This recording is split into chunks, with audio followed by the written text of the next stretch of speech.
This is Where We Live from Connecticut Public Radio. I'm Catherine Shen. Slavery has deep roots in Connecticut. Enslaved people built much of the foundation of Connecticut, but this history isn't usually taught in schools. So this spring, Connecticut Public launched a special series called Unforgetting, Connecticut's Hidden History of Slavery. It was a multimedia project and included a television special, podcast, and more. Diane Orson is a longtime reporter and producer at Connecticut Public Radio. She led the reporting for Unforgetting and hosted the 5-part podcast.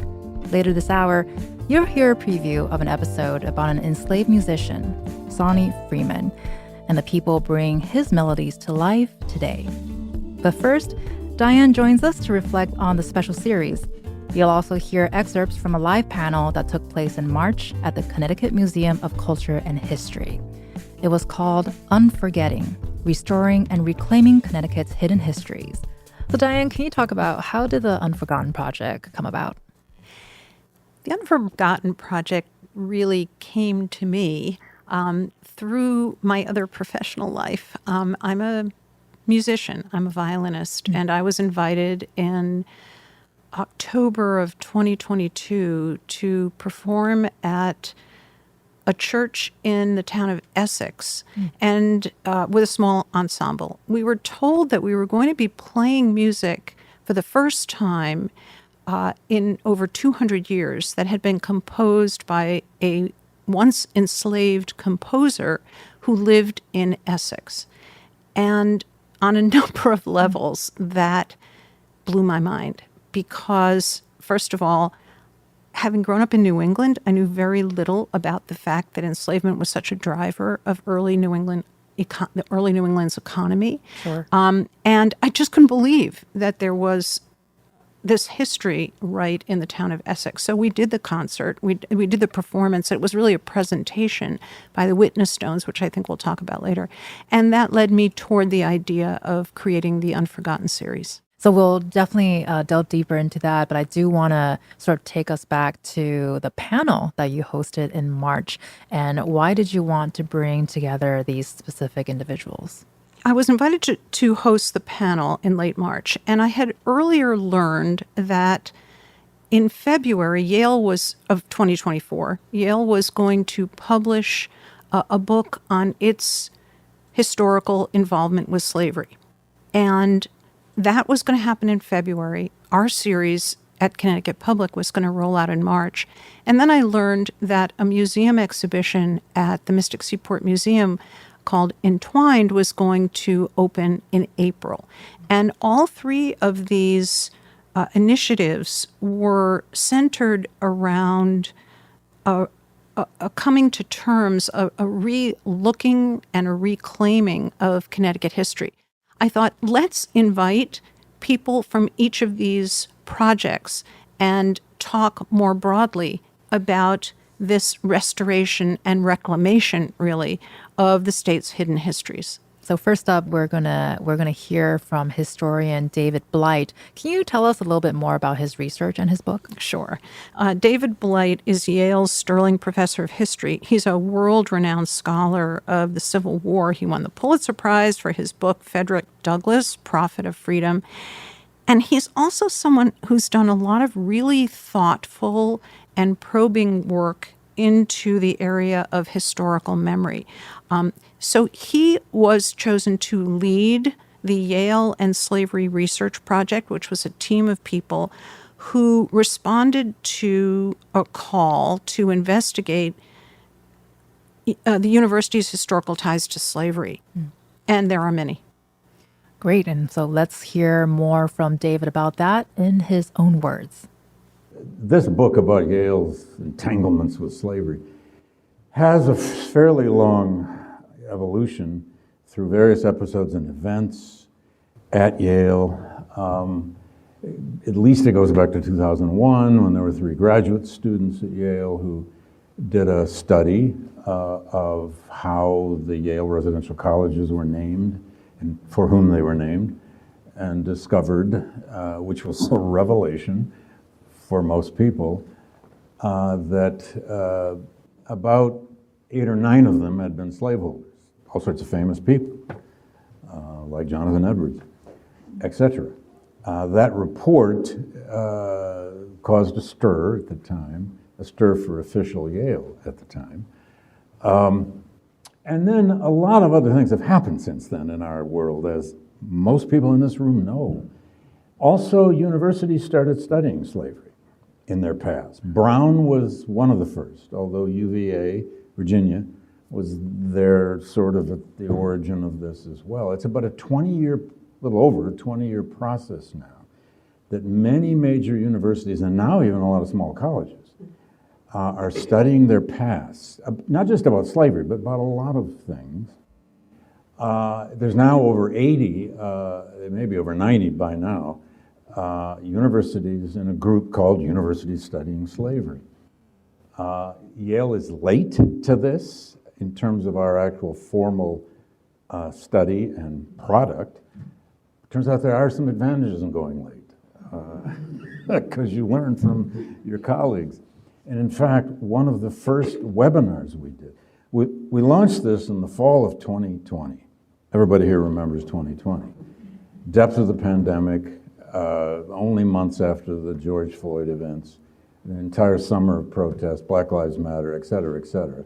That is a context in which Peter Salovey, the president of Yale, called me one day in September and said, would you consider managing, researching, and writing a report on Yale and slavery? Long story short, I said yes. And my center, the Gilder Lehrman Center, managed this project, and so did the president's office. And it must be said, and I say this at every event I do, Peter Salovey owned this. He wanted this done. And his office not only supported this, they didn't pay me or any of the faculty involved anything, but they paid our research assistants, and without them, and without a working group of faculty and local public historians, we could never have done this. But the why question is not just because, the why answer, Diane, is not just because a lot of other universities had started doing this. And I had been involved with Brown for years. I mean, we did a joint conference together, Brown and Yale. We did a conference on the idea of repair in the world back in like 2006.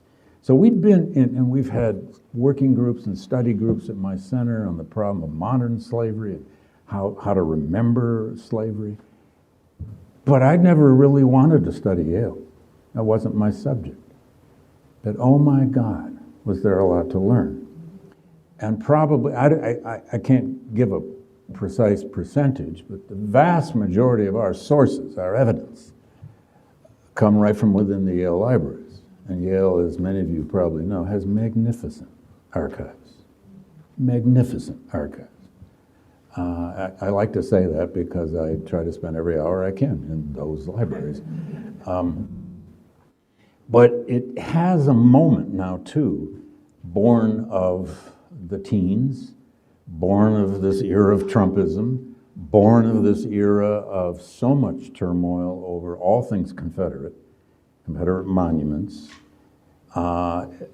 There's a certain bookend to this era we're living, although many things were happening before, that begins with Charleston, the massacre in Charleston at Mother Emanuel AME.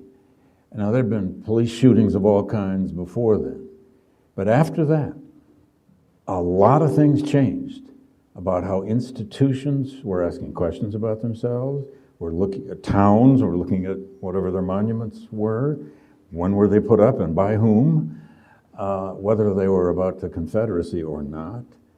But then the doing of this book, it has been many different kinds of lessons for me as a scholar. One of the big questions is, in this project, is how much is this going to be about Yale? And it had to be, but how much of it is about Connecticut and New England?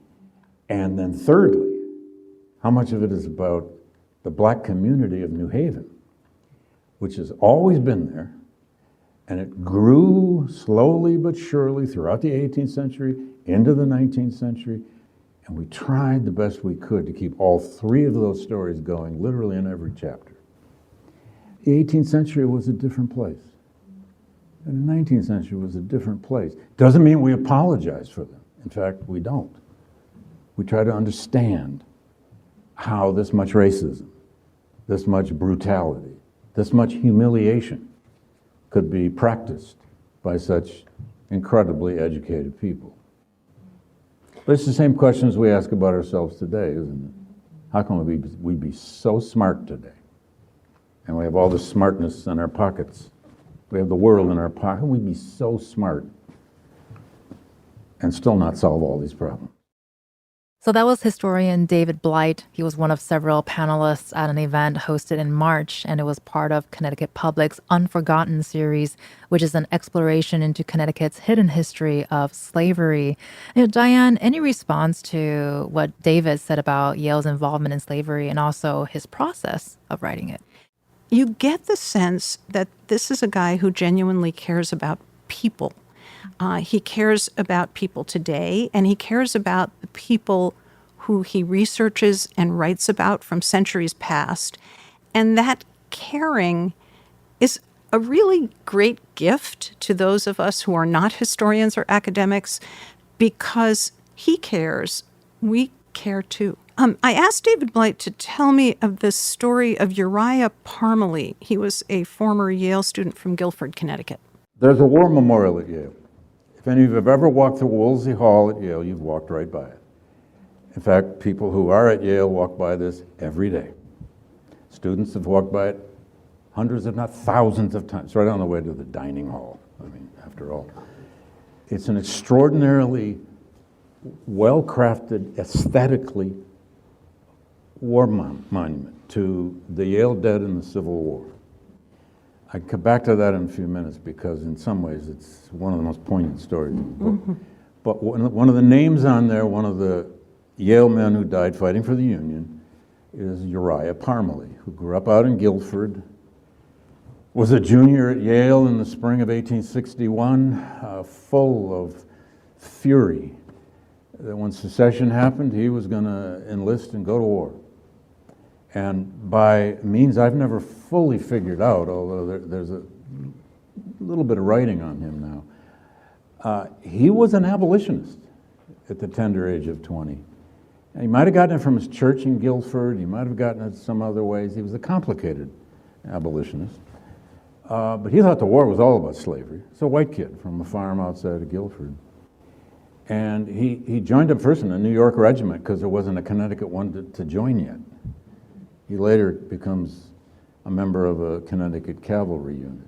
Again, a long story made short, he left hundreds of letters. He also kept a diary at the front. He was in virtually every major campaign of the Eastern Front of the Civil War. If you know your Civil War, that's a lot of horror. He had 2 horses shot out from under him, but he never got shot. And in the very last campaign of the war, his unit is going down through Virginia, the mostly western part of Virginia. They go through Charlottesville. The kid had a sense of history. He knows he wants to go see Monticello when they're going by Charlottesville. He gave his copy of his collected Shakespeare to a comrade, and the guy lost it. He can't stop talking about how depressed he is that he lost his Shakespeare. I mean, imagine that's probably how he kept himself sane.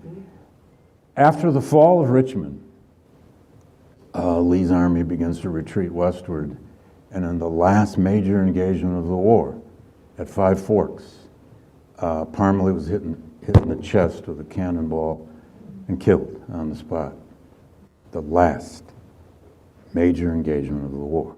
I start every course I do on the Civil War Reconstruction by telling the students about that story, and I all but order them to walk, because they're leaving my lecture hall, to walk right through that corridor again to go get lunch.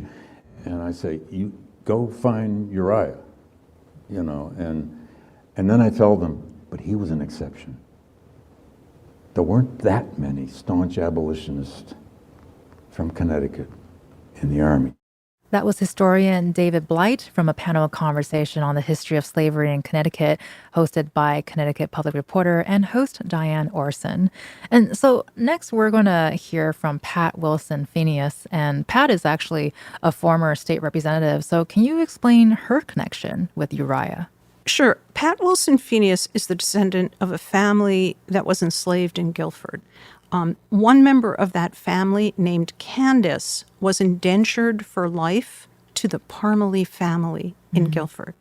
And there were not that many Parmalees in Guilford at the time, so it's quite likely that her ancestors, enslavers, were related to Uriah Parmalee.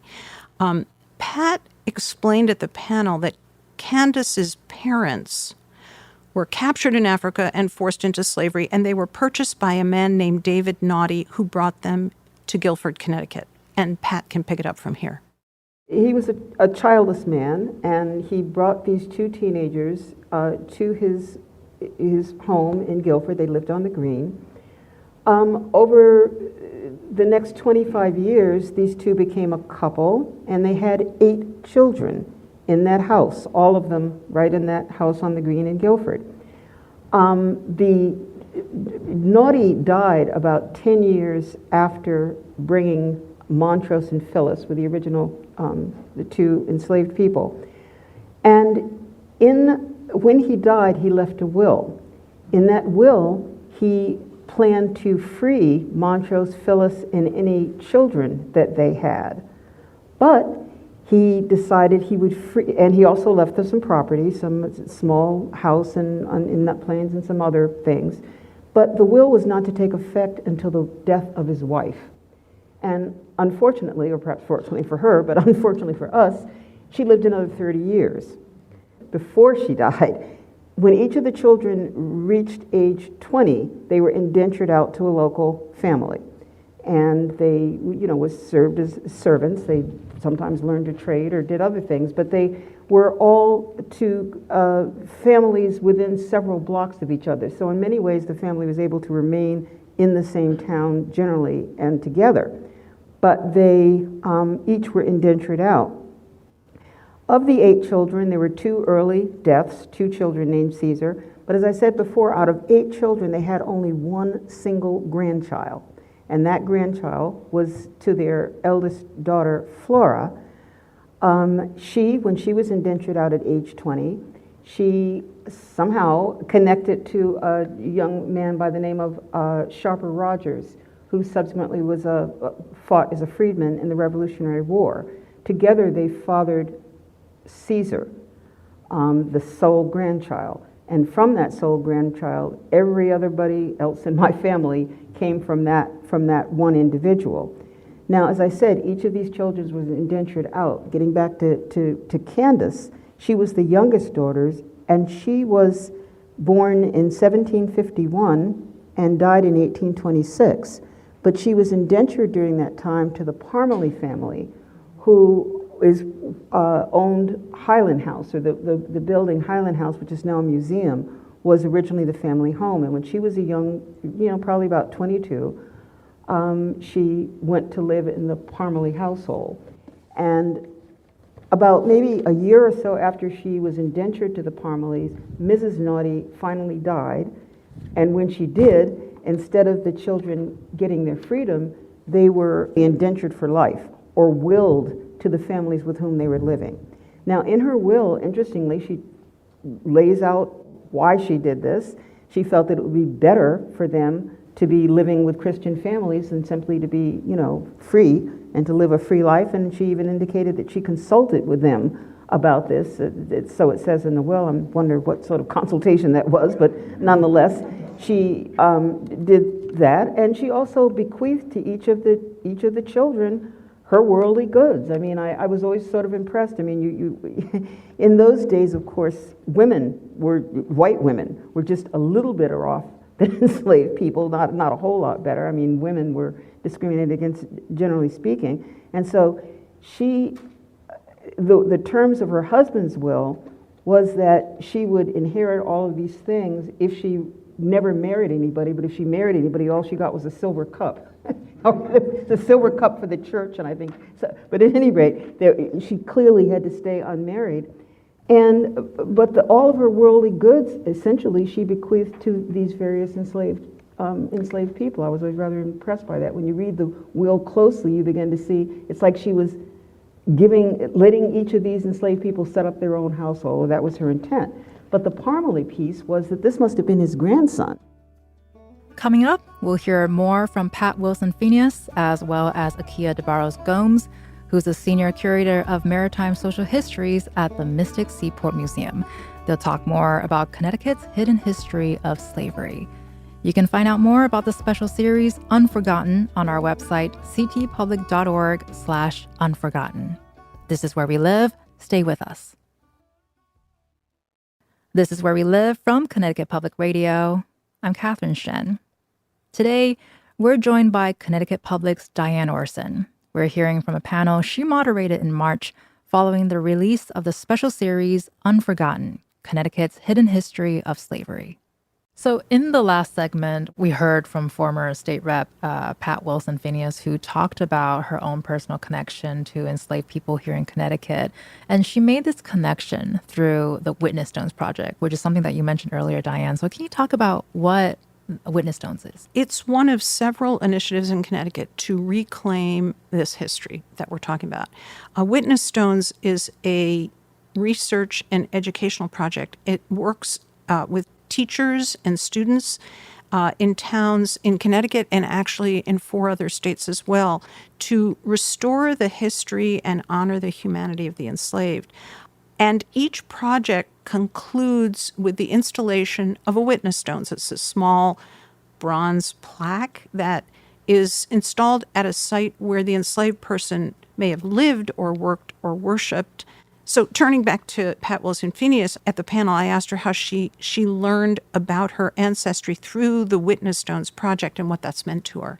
I got a call from this middle school teacher who had at least 5 generations of history that I knew nothing about, because he had traced these people from the child of the enslaved couple all the way through my father. And then, of course, he found me and my son, Cheo Hodari Coker, and his family, and now we have 11 generations of history.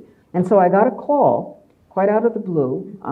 I got a call from this middle school teacher who had at least 5 generations of history that I knew nothing about, because he had traced these people from the child of the enslaved couple all the way through my father. And then, of course, he found me and my son, Cheo Hodari Coker, and his family, and now we have 11 generations of history. Because of Dennis's work. And my family story in many ways became the sort of the seminal project for the Witness Stones. Now we have placed some. I am, by the way, the board chair of the Witness Stones Project. And when the project was founded by Dennis and some others, we've been working at this since. So now we've laid some 200 or more members of many people's family. But for those in Guilford, some 4 or 5 of them are my family. And so because of the in-depth research that Dennis Cullinan did before the Witness Stones program was founded, we were sort of like the Adam and Eve story of the program. But now there have been more than 200 stones laid, and we are now in 5 states. So not just in Connecticut, but also in Rhode Island, Massachusetts, New York, and I'm forgetting somebody. New Jersey. Right. That was former State Rep Pat Wilson-Phineas in conversation with Diane Orson at a panel discussion about Connecticut's hidden history of slavery. So Diane, both in the special series and on the panel, you were also joined by Akia DeBarros-Gomes, who's a senior curator of the maritime social histories at the Mystic Seaport Museum. And she spoke about an exhibit at the museum called Entwined: Freedom, Sovereignty, and the Sea. You also worked on a separate story for NPR about it that will be airing soon. So can you talk about that? Why did you want to spotlight this exhibit specifically, and how does it connect back to this idea of hidden history? So Mystic Seaport Museum as many of our listeners may know, was founded in Connecticut in the late 1920s to preserve America's maritime history. It's the nation's largest maritime museum. But for a very long time, most Black and Indigenous maritime stories were missing. And any stories that were told usually cast Black and Indigenous people as supporting characters in the story of the sea. And others, were the heroes. So Entwined takes a very different approach. It explores Indigenous and African ties to the waterways of New England. And it's really notable because it shifts the narrative. Stories are presented through Indigenous and Black perspectives. And the curatorial process that went into this exhibition really upends the traditional way historical exhibits are created. And that's what I talked about in my story. But briefly, IKEA worked with an Indigenous designer. They spent more than about 2 years meeting with local Indigenous and Black community members to discuss the narrative and how they wanted their history told. They created a narrative for the exhibition, and then they filled the exhibition with loaned objects from these communities and from other museums. So they were able to participate, the communities were able to participate in really meaningful ways to shape the Entwined narrative. Well, we're really excited to share that part of the story. So let's hear a bit more from Akia de Barros Gomes. It's really important to understand that slavery happened here.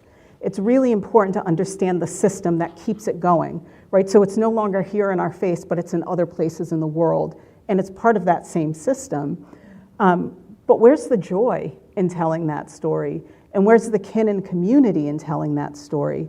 And so from the beginning, Entwined has been about communities that are here now.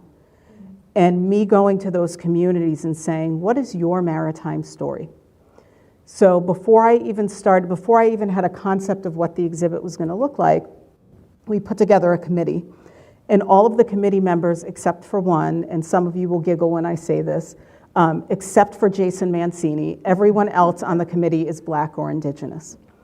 And so we sat down and we had a conversation. What is the story we want to tell? Because as soon as you say we're doing an exhibit on Black and Indigenous maritime history, everyone's like, oh, whaling, right? And that's not the story we wanted to tell. So there were a couple of primary narratives that came out of conversations with the committee. The first was, again, why would we focus on slavery, colonialism, and dispossession as our New England story? The second was, if we are truly going to tell these stories from Black and Indigenous perspectives, validating Black and Indigenous worldviews, you don't talk about the ocean or rivers or waterways without talking about spirituality and ancestors. So that is a central component to our exhibit. We are telling, and I say we, not as the curator at Mystic Seaport Museum, I say we as a person of African descent, because I'm sharing my stories and my perspective in that way as well. And so we decided we wanted to tell stories, we wanted to tell a history that our ancestors would want us to tell. And so then what does that story become, and what is valued, and what is seen as important, and what is seen as not so important? And so the exhibit is really about 12,000 plus years of maritime history. And how that 12,000 years of adaptation and kin and community and innovation and ecological knowledge helped us survive what, in the scope of that history, is this very brief cycle of colonialism, slavery, and dispossession. And I say cycle because, again, in validating, two separate words, validating African and Indigenous perspectives, time is circular and cyclical, and everything is about birth, life, death, and rebirth. And how do we tell the story of our existence and our histories through that framework? So then it becomes about trauma, but then there's healing. Death, but then there's rebirth, right?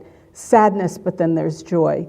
And so it's an exhibit that talks about all of those things, focuses on that moment of encounter when Africans encountered Indigenous people here in the Dawnland, And we use the Dawnland instead of New England because think about what New England means, right? The indigenous people were supposed to go away and England was supposed to be recreated in this place.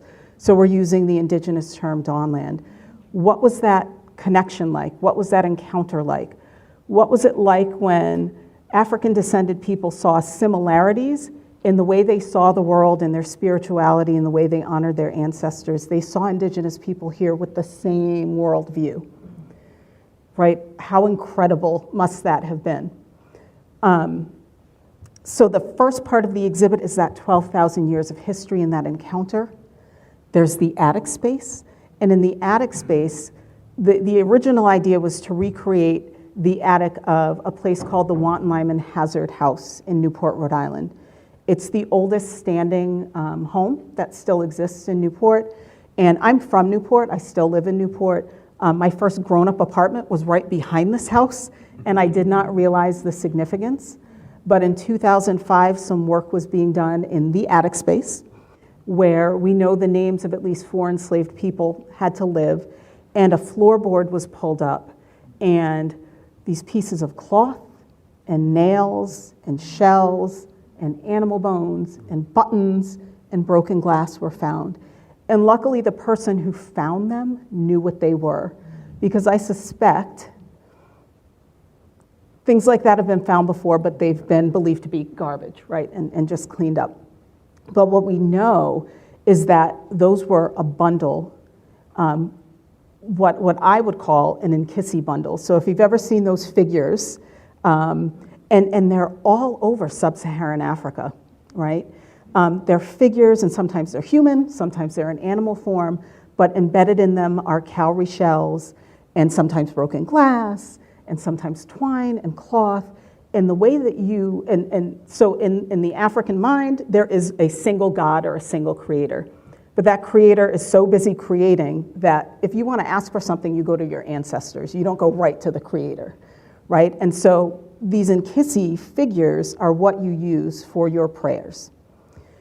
You hit them or you strike them with a nail to breathe life into your prayer.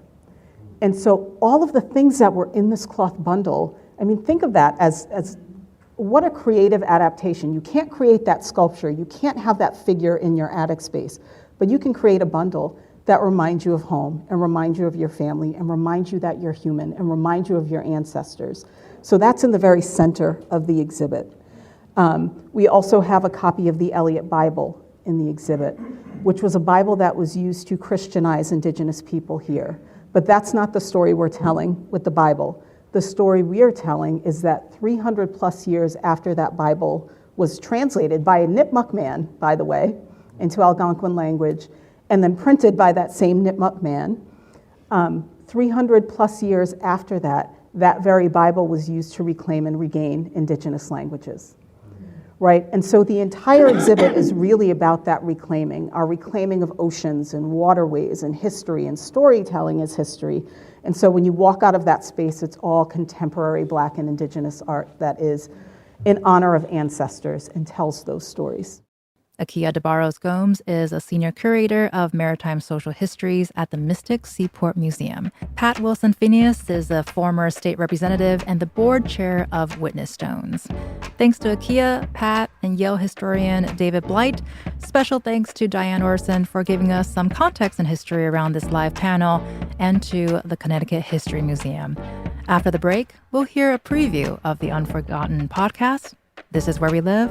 Stay with us.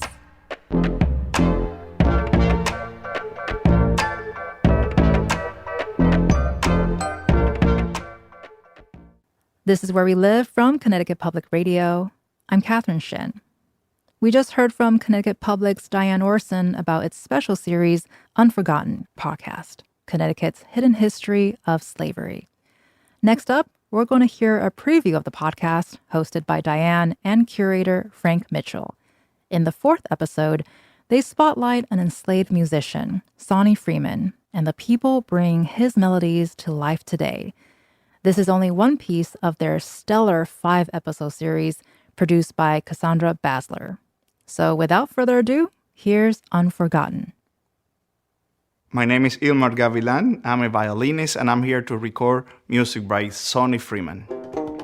I was telling the musicians when I tried to enroll them in the project, it's just as a little bit like Indiana Jones, you know, an archaeological find in 1801 at a church. Nobody's seen that before. And as it turned out, might as well be the first African-American printed music ever. I was very, very surprised, for instance, with the fact that he used what we call 6/8 and 3/4 back-to-back, something that Bernstein made really famous in I Wanna Live in America, I Wanna Live in America. And he just wrote, Sawney, that is this.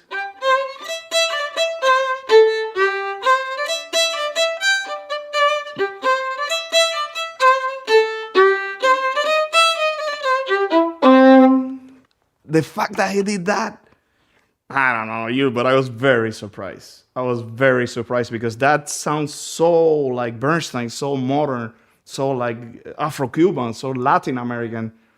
And this guy already was reading 6/8 into 3/4, and it's just phenomenal. I think that's awesome.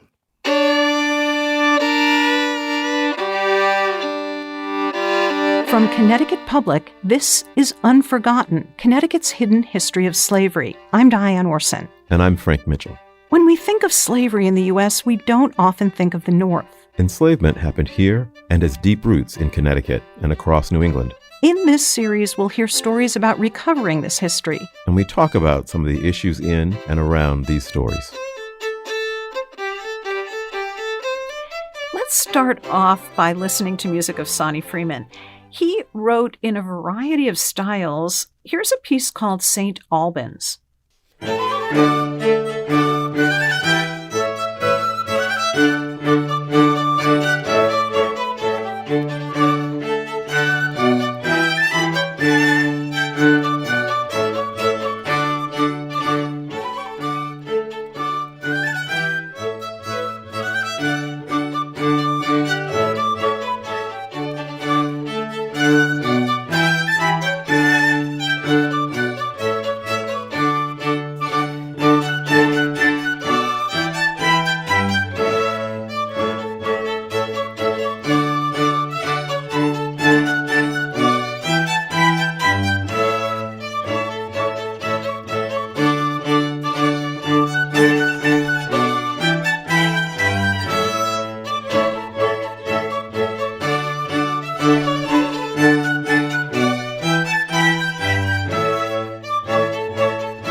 That piece is really great. It's so exciting to hear music that is centuries old and represents Black achievement in Connecticut. And in a more basic level, just the idea that this man had the chance to create, had the space to create and be an artist, to live his life and have that bit of joy. It's a really good thing. So I'm thrilled that it's back out into the public and we're hearing it and we're able to share it. Without giving too much away before we hear today's story, I want to say that this is one of a whole collection of pieces by Sawney Freeman that were discovered in this handwritten manuscript collection in an archive in Hartford. And when I was first introduced to Sawney Freeman's music, which, as I mentioned in an earlier segment, is actually what led to the creation of this series, when I first heard this, I was struck by his versatility as a composer. He was a violinist. He wrote a lot of single-line melodies, some in a very fiddle style, which he clearly played for dances and would improvise over. But then he could repurpose those tunes for larger ensembles and adjust the style, like we just heard, which is a much more colonial, classical style. And the thing is, the tunes he wrote work in both these styles, in both ways. And another quick thing I want to mention before we get to our story is that much of the handwritten manuscript material that was rediscovered uses very early music notation. And I'm just going to take a second and nerd out here for a minute. But for example, the treble clef is indicated by a very small cursive letter G on the second line of the staff, which is an early iteration of what eventually became the G clef, the treble clef that we use today. The music looks really different from what we're used to. Stems of the notes are on the opposite side. The melody is in the third line rather than top line. There are unusual characteristics to this manuscript, and there are multiple ideas or theories why, but it's super interesting. Diane, it's incredible that you know that. How do you know all this? Well, I was a musician before I got into radio, actually, and I still am a musician. I've been a professional musician since I was in my late teens and worked exclusively as a musician for 10 years before I got into radio in New York City. And I worked as a violinist and also actually as a singer. And so I have continued playing music, and I had been invited to play this music for the first time at a small church in Essex. And we were told that we were playing music by a once enslaved composer in Connecticut. And I couldn't believe that, first of all, the music was great, but secondly, that this was a history and story of Connecticut and New England that I knew nothing about. And at any rate, that's my background. And it's very exciting to be part of hearing Sawney Freeman's musical voice again. And maybe we should just turn right now to our fourth story. It's a story of mystery and music and a meticulous search to learn about the composer Sawney Freeman and melodies he wrote centuries ago. A few years ago, Americans nationwide began on a path of racial reckoning, and parishioners at a small Connecticut church began to explore their community's historical ties to slavery. Jim Meislick is a member of St. John's Episcopal Church in the town of Essex, once a part of Saybrook. While there might only have been a handful of slaves in what's now known as Saybrook in 1800, the whole economy of this area was based on trade with the West Indies. Almost all the lifeblood and the cash to run this community came from slave labor. Church members looked at probate records from 1777 and came across a list with an enslaved boy named Sawney. Then they found a 1790 newspaper ad. A local farmer was offering a reward for the return of an enslaved musician who'd run away. His name was Sawney. As part of that ad, he said, Sawney is a fiddler, and he took with him a fiddle. The volunteers kept searching for clues. This is like detective work, right? So Sawney was later emancipated. That was in 1793. He probably was mostly an agricultural worker, but he also worked in shipyards. What we also know about Sawney is that he was a musician. Historians find a surprising number of runaway ads for enslaved musicians, particularly fiddlers. Violin was a go-to instrument at social gatherings at the time, not just for enslavers, but also the enslaved. The documentary film Black Fiddlers explores this history. Filmmaker Eduardo Montes Bradley says in early America, music could be a vehicle of resistance. We need to look at the fiddle, the violin, as an instrument of liberation, in a sense, and freedom. Enslaved musicians were able to access better quality work. They were hired out to play at parties and weddings. At the same time, the violin offered hope to enslaved musicians planning an escape. There are several challenges if you decide to run away. One is, would you make it? And then, how are you going to survive if you make it? Fiddle or a violin is very easy to conceal. And musical ability could mean survival on the other side.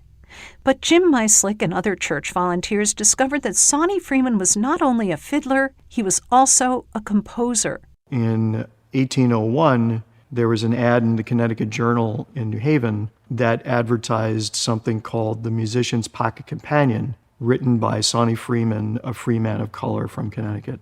So exceptionally unusual for the time. In fact, it's evidence that Sawney Freeman is one of the earliest published Black composers in the United States. Then they found an online database of American music collections.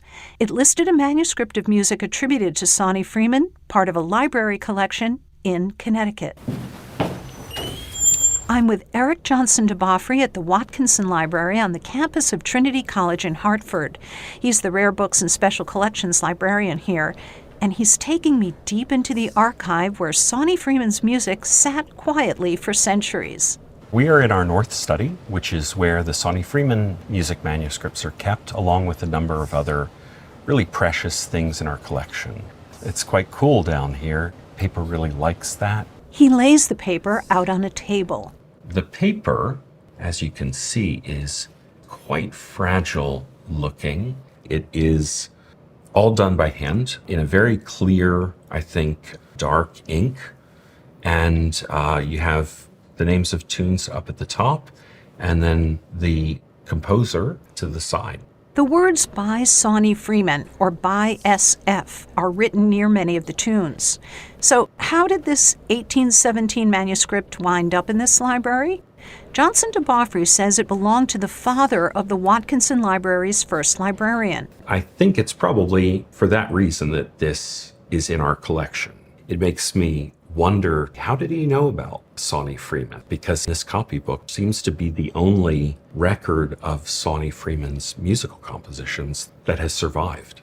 Music is central to worship at St. John's Church in Essex, and members wanted to incorporate some of this music into their services. So the library digitized the fragile documents, and the church music director transcribed the notation into something contemporary players could read. In February, St. John's gathered musicians together for a first-ever recording of works by Sawney Freeman.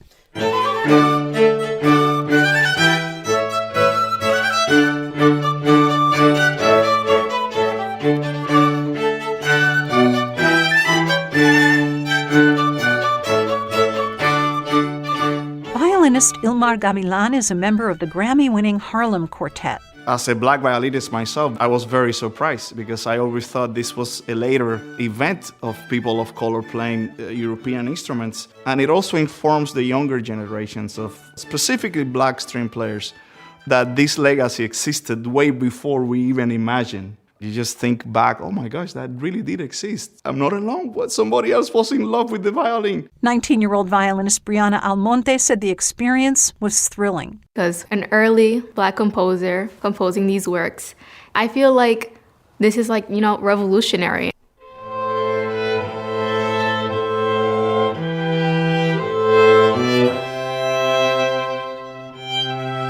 It's important to play this music because people need to know that we were here. Jessica Valiente played piccolo and flute. I think that when people imagine the past, they often imagine a past where we weren't there or we were just sort of doing the drudgery work. But I think that we made many contributions that people have yet to know. Sawney Freeman's contributions are still being uncovered. And now, after centuries of silence, we can hear his musical voice singing.